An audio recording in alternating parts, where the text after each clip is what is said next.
Mr Speaker. Call Matt Ducey. Oh, thank you very much, Mr Speaker. It's an honour and a pleasure to rise in full support for the second reading of the Riccarton Racecourse Development Enabling Bill and Riccarton Racecourse Bill. I must say, Mr Speaker, as a proud born and bred Cantabrian, I do enjoy getting up and able to be able to speak very passionately about a fantastic region and a fantastic city. And I must say, for most people who grew up in Christchurch or in Canterbury, Riccarton Racecourse is dear to our hearts. We all spent many a good time at the racecourse, and I must say, if that racecourse could talk, the things it would say. So it was great to grow up in an era without, I'm sure Mr O'Rourke would agree with me, without digital cameras and Facebook to record that sort of evidence. But it was a great time had by all at Riccarton Racecourse, and it's fantastic to be able to speak on another piece of legislation that will move this region forward in its recovery.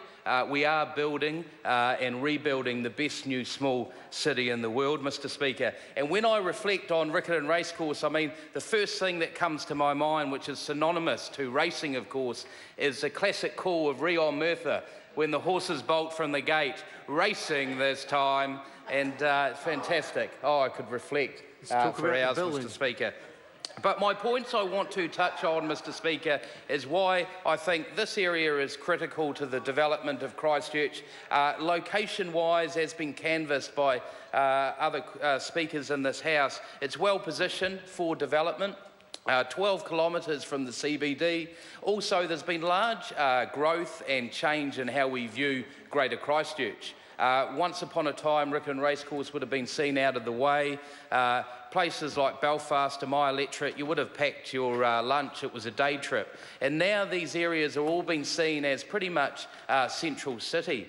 And so that's why it's great for this development. They'll be able to access the airport, growth areas for jobs like Hornby, shoot down for a bit of shopping in Riccarton Mall, and of course the university. Be a great place for university students to rent or own to access the facilities of such a fantastic university, Mr Speaker.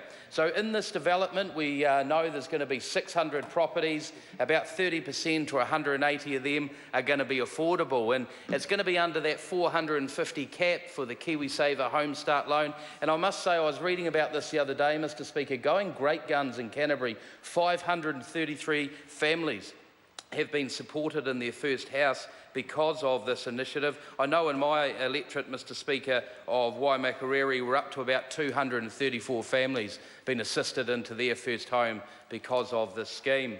I think, Mr Speaker, when you look at that supply side angle, there's real learning for the rest of New Zealand about what's happened in Canterbury, and I think this residential development is a good example where possibly before the earthquakes, before we lost 13,000 houses, and we said we were going to free up a reserve.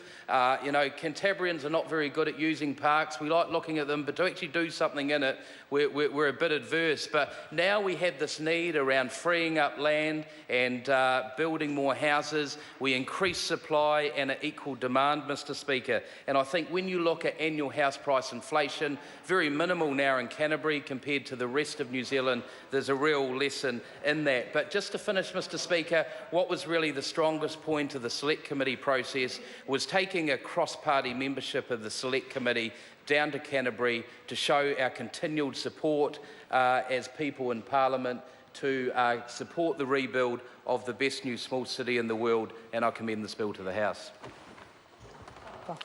Mr Speaker.